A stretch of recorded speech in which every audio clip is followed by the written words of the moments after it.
Hello दोस्तों, मेरा नाम जितेंद्र शर्मा है। इस वाले वीडियो में मैं एक बहुत ही इंपॉर्टेंट टॉपिक को एक्सप्लेन करने वाला हूँ कि वो कौन से ऐसे शेंगेन कंट्रीज़ हैं जो मुश्किल से वीज़ा देते हैं, जहाँ वीज़ा अप्लाई करने से आपको बचना चाहिए।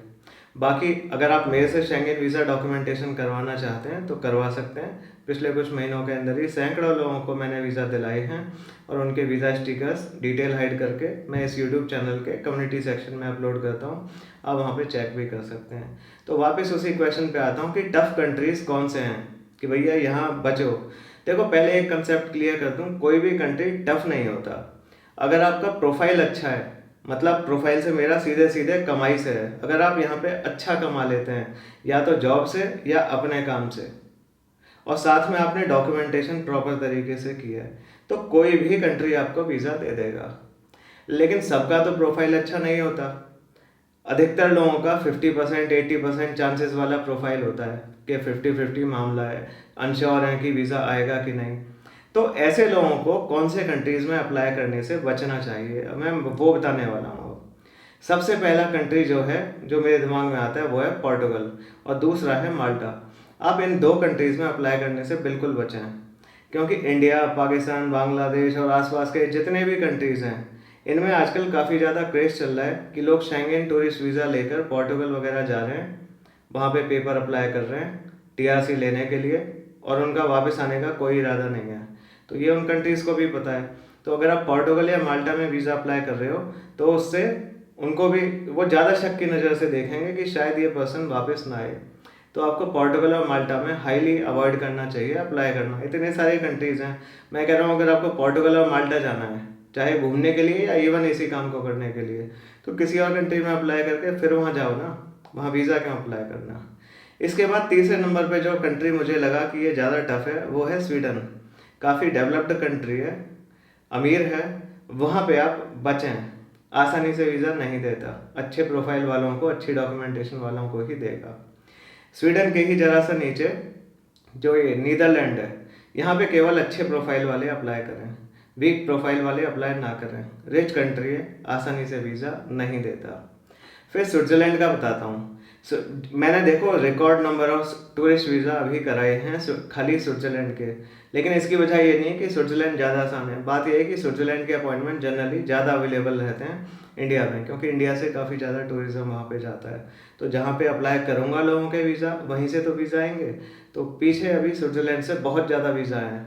तो मैंने एक ट्रेंड समझा है, और वो लेटेस्ट ट्रेंड, स्विट्ज़रलैंड कपल्स को बहुत अच्छे वीज़ा दे रहा है अगर उनकी प्रोफाइल और डॉक्यूमेंटेशन अच्छी है। लेकिन सिंगल्स को वो तभी वीज़ा देगा अगर वो किसी अच्छी नौकरी पे काम कर रहे हैं, तो कॉर्पोरेट जॉब है उनकी, आईटी सेक्टर के हैं। लेकिन खाली अच्छी जॉब से कुछ नहीं होता, क्लियर कर दूँ, डॉक्यूमेंटेशन भी अच्छी होनी चाहिए। खाली देखो, प्रोफाइल अच्छा हो, डॉक्यूमेंटेशन अच्छी हो, दोनों अच्छे होंगे तो हर जगह से वीज़ा आएगा। अगर एक भी चीज़ खराब है तो वीज़ा नहीं आना, भाग्य भरोसे है, फिर लक से ही वीज़ा आ सकता है, तुक्का बैठ गया तो ठीक है। तो स्विट्ज़रलैंड कपल्स के लिए बहुत अच्छा है, सिंगल्स के लिए उतना अच्छा नहीं है वीज़ा पाने के चांसेस के हिसाब से। फिर जो स्कैंडिनेवियन कंट्रीज़ हैं, इनमें भी आप वीज़ा अप्लाई करने से बचें। स्कैंडिनेवियन कंट्रीज़ मतलब यूरोप में ऊपर की तरफ वाले जो कंट्रीज़ हैं, जो आर्कटिक सर्कल के पास हैं या उसमें हैं, जैसे कि नॉर्वे, स्वीडन, फिनलैंड, इनमें भी आप अप्लाई करने से बचें। आपका अच्छा प्रोफाइल होगा तो ही ये वीज़ा देंगे, वीक प्रोफाइल पे ये कम ही देते हैं वीज़ा, बचें। फिर इटली का डिपेंड करता है कि आप कौन से ज्यूरिसडिक्शन में हैं। मैंने पिछले वीडियो में टच किया था कि इटली में ज्यूरिसडिक्शन इशू होता है। अगर आप नॉर्थ इंडिया से हैं तो आप नॉर्थ इंडिया के ही सेंटर्स में अप्लाई कर सकते हो। अगर आप साउथ इंडिया से हो, मतलब इंडिया में बीच में लाइन खींच दे जो नीचे के पार्ट हैं, तो साउथ इंडिया के जो सेंटर्स हैं आप उन्हीं में ही अप्लाई कर सकते हो। अगर आप ईस्टर्न पार्ट ऑफ इंडिया से हैं तो ईस्ट में ही अप्लाई कर सकते हैं। अब नॉर्थ वाला तो ठीक है, लेकिन जो साउथ वाला पार्ट है इंडिया का या जो ईस्ट वाला पार्ट है, यहाँ पे internal city to city transfer जो है या कंट्री टू कंट्री ट्रांसफ़र है, वो वीज़ा एप्लीकेशन के टाइम कन्फर्म्ड एंड पेड मांग रहे हैं। मतलब कि आप दो लोगों के लिए लगभग 2.5 लाख रुपए का खर्चा वीज़ा अप्लाई करते टाइम करो, और फिर भी कोई गारंटी नहीं कि वीज़ा आए या ना आए। तो अगर आप नॉर्थ इंडिया से हैं तो आप इटली में अप्लाई करिए, अगर आप साउथ इंडिया से हैं तो बचें। और ईस्ट इंडिया वालों को तो मैं कहूँगा जिनकी फ़ाइल कोलकाता में जानी है कि भाई इटली में बिल्कुल भी वीज़ा अप्लाई मत करना, चाहे आपका प्रोफाइल कितना भी वीक हो या कितना भी स्ट्रांग हो। फिर ईस्टर्न यूरोपियन कंट्रीज जो हैं इनके लिए एक बड़ी गलतफहमी फैली हुई है। लोग सोचते हैं कि ये कंट्री आसान है, भाई ऐसा बिल्कुल भी नहीं है। मेरे को इतने लोग कॉल करके अपने केसेस डिस्कस करते हैं, तो मैं पूछता हूँ भाई आपने कहाँ अप्लाई किया था, वो बताते हैं कि मैंने पोलैंड में किया था या एस्टोनिया में किया था। मैं सीधे उनसे ही कहता हूँ अच्छा आपने इसलिए किया था ना वहाँ पे क्योंकि आपको लग रहा था कि यहाँ पे तो 99% चांस है वीज़ा आने के। वो कहता है हाँ। मैंने कहा फिर रिफ्यूज़ल कैसे आ गया, है ना। बात यह है कि पता नहीं है कहाँ से लोगों ने 99% का निकाल लिया है कि यहाँ से ईस्टर्न यूरोपियन कंट्रीज जैसे पोलैंड, एस्टोनिया, लिथुआनिया, लेटविया, चेक रिपब्लिक, पता नहीं कहाँ से निकाल के लाएं कि 99% वीज़ा आते हैं। अरे भैया अगर 99% आते तो सारे लोग इन्हीं में ही वीज़ा ना अप्लाई कर रहे होते, और फिर ये रिफ्यूज़ल किसके आ रहे हैं। इनसे भी वीज़ा आएगा, लेकिन उनका जिनका नीट एंड क्लीन अच्छा प्रोफाइल है, जिस जो इसलिए इनमें अप्लाई कर रहे हैं कि भाई मेरा कहीं से भी नहीं आना, मैं तो ईस्टर्न यूरोपियन कंट्रीज़ में अप्लाई कर देता हूँ, वहाँ से आ जाएगा। भाई सही बता रहा हूँ, नहीं आएगा।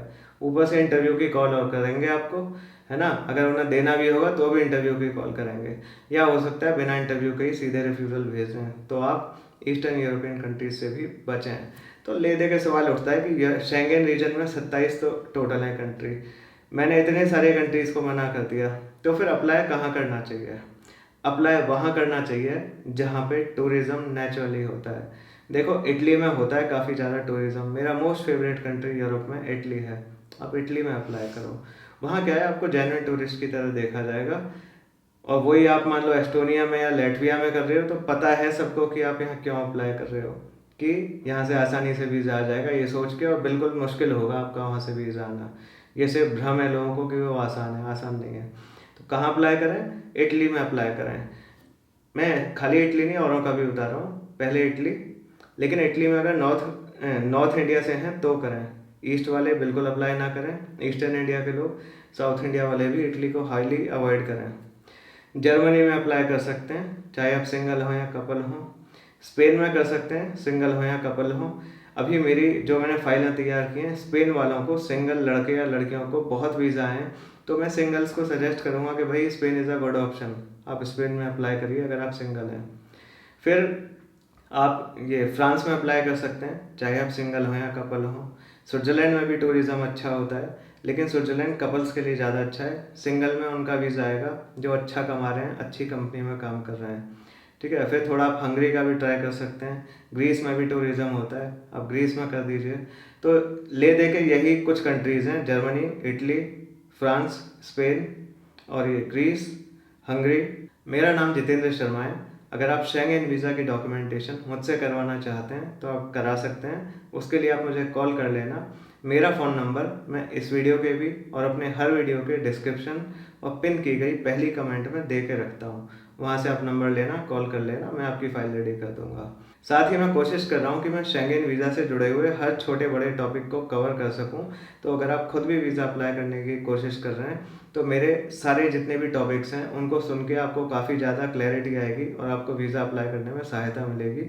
उसके लिए आप मेरे इस चैनल को सब्सक्राइब कर लेना, और अगर कोई बात कहनी हो तो कमेंट करके पूछ सकते हो, मैं हमेशा आंसर करता हूँ। Thanks a lot for watching this video till the end.